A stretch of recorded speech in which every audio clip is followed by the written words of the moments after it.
सादुलपुर। प्रधानमंत्री नरेंद्र मोदी द्वारा Bikaner Ratangarh Sadulpur Rewari railway station के विद्युतीकरण का लाइव उद्घाटन के तहत सादुलपुर स्टेशन पर समारोह का आयोजन हुआ। सादुलपुर रेलवे स्टेशन पर एडीआरएम रुपेश कुमार की अध्यक्षता में हुए कार्यक्रम में सांसद राहुल कसवा मुख्य अतिथि रहे। जिला प्रमुख वंदना आर्य व चेयरमैन जगदीश बेरासरिया, पूर्व विधायक नंदलाल पूनिया, हेमराज पूनिया, बलवीर तेतरवाल आदि विशिष्ट अतिथि रहे।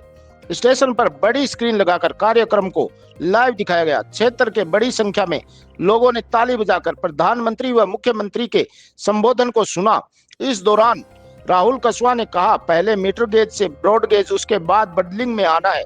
विद्युतीकरण से फ्यूल चार्ज भी बचेगा। सादुलपुर से चूरू के बीच 100% से अधिक उपयोग हो रहा है। अब जल्द ही डबल लाइन की आवश्यकता है, जो काम जल्द ही शुरू होगा। प्रधानमंत्री नरेंद्र मोदी के नेतृत्व में आने वाले 2047 में देश आजादी की 100वीं वर्षगांठ मनाएगा तो भारत विकसित देश नजर आएगा। उन्होंने कहा, पिछले 10 वर्षों में चूरू जिले में 29 नई ट्रेनों का संचालन शुरू करवाया है। पूर्व पालिका चेयरमैन जगदीश बेरासरिया ने कहा, विकसित भारत के सपने को साकार होते हुए नजर आ रहे हैं। रेलवे लाइन से जिला जुड़ गया। इस पर उन्होंने सांसद राहुल कसवा व प्रधानमंत्री नरेंद्र मोदी का आभार जताया। इसके अलावा जिला प्रमुख वंदना आर्य, हेमराज, बलवीर तेतरवाल आदि ने सभा को संबोधित किया।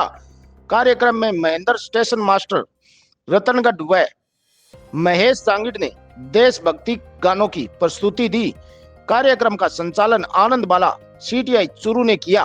हमने 2019 के अंदर एक साथ ही जो हमारे 700 किलोमीटर के लगभग का ट्रैक है पूरे चूरू लोकसभा क्षेत्र का, आज वो जितना भी आप मान लीजिए हनुमानगढ़ ट्रैक है, चूरू बीकानेर वाला ट्रैक है, या चूरू हिसार का है, या चूरू से रतनगढ़ सुजानगढ़ का ट्रैक है, सभी ट्रैकों का ये जो हमारा ट्रैक था, इस ट्रैक को इलेक्ट्रिफिकेशन का टेंडर निकला और 721 करोड़ रुपए का ट्रैक बना और ये 721 करोड़ के ट्रैक को कम्प्लीट हमारा पूरे लोकसभा क्षेत्र में हो चुका है।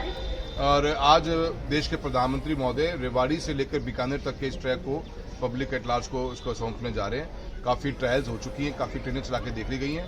ट्रैक की कंप्लीट रिपोर्ट पॉजिटिव आ गई है और ट्रैक हैंडओवर कर दिया गया है और देश के प्रधानमंत्री महोदय आज इसकी शुरुआत लाइव कॉन्फ्रेंस के द्वारा सादुलपुर स्टेशन पर कर रहे हैं। मैं बहुत बहुत धन्यवाद देता हूँ और मुझे उम्मीद है कि आने वाले समय में ये इलेक्ट्रीफाइड होने के बाद में लॉन्ग डिस्टेंस की जितनी भी ट्रेन हैं उनकी कनेक्टिविटी बहुत बढ़ेगी, बहुत इसका लाभ मिलने वाला है और हमारे को इसका स्पीड भी बढ़ती है, क्योंकि इलेक्ट्रिफिकेशन के अंदर 2 फायदे होते हैं, एक तो स्पीड और एक टाइम, दोनों बचते हैं और साथ में डीजल फ्यूल कॉस्ट भी बहुत बचती है। सर, क्षेत्र में क्या कोई और नई ट्रेन है या और कोई सौगात जिले को मिलने वाली है? देखिए, हमने आप पत्रकार महोदय, अगर आप देखोगे बीते हुए 10 सालों में हमने रेलवे को 2 सेक्टर्स में डिवाइड किया है, एक नई ट्रेन चलाना और एक इंफ्रास्ट्रक्चर को मजबूत करना।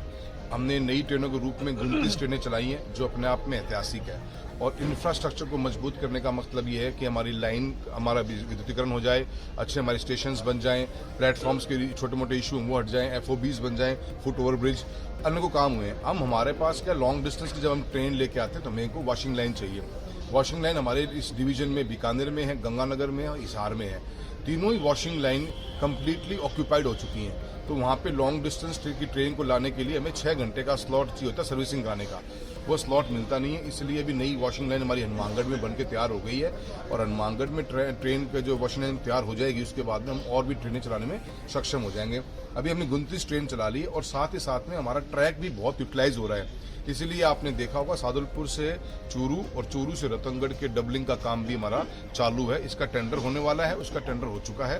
दोनों का मिला के 1000 करोड़ के आसपास का डबलिंग का जब काम हो जाएगा तो और ट्रेनों को चलाने की भी कैपेसिटी हमारी बढ़ जाएगी।